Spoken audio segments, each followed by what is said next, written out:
Like I said, these are 170 watts. The amps are going to vary by how much insulation you're getting at any given time. And you do have a pretty good, as you know, solar resource here throughout Wyoming, but especially in Powell. A couple things help it. First, we get a lot of sun. And second, the altitude helps. When you have less atmosphere between you and the sun, you actually get more insulation. So you average about somewhere between 5 and 5.5 kilowatt hours per meter squared per day. So you've got plenty for applications such as remote stock water pumping. So 170 watt, these are sharp panels. Unfortunately, they're made in China, but as many of the panels are now. There are certainly some large domestic manufacturers as well. And those are wired to a DC pump. This is a Grundfos pump.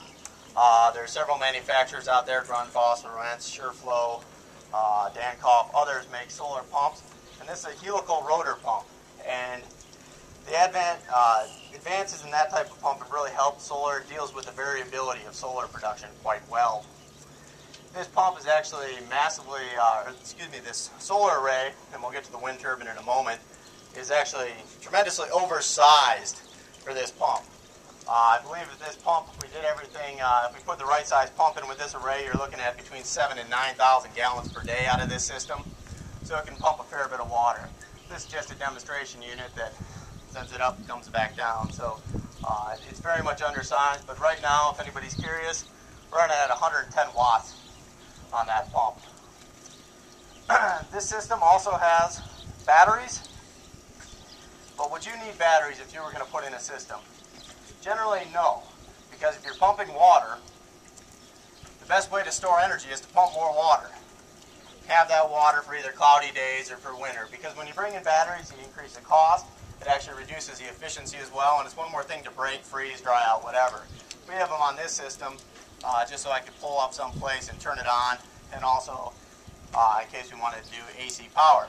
And that brings to the AC power. Since if you're pumping water, you can do it straight with DC. You can heck with the inverter, that costs money, and it adds another layer of expense.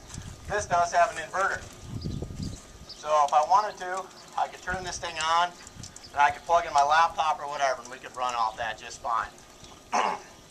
And the batteries would help clean up the power a little bit as well. Actually, solar power can be very clean power if you need to use it to power electronics and whatnot. So the wind turbine, I actually did not hook up the wind turbine today. We had plenty of power from the sun, and I didn't expect this breeze to pick up. This is a 400 watt wind turbine. And a wind turbine like this, you're not going to put it on a residence or anything like that. This is, or generally you're not going to. This is really meant for remote applications. And the advantage of the wind turbine is, first, one disadvantage, especially in Powell, you don't have the wind resource that you do in other parts of the state. If I were telling it chug water, I'd have that thing bolted down a little bit more robustly, let's put it that way. But on average, say you're up by Clark or someplace like that where they do have a decent wind resource, wind can pump water cheaper than photovoltaics.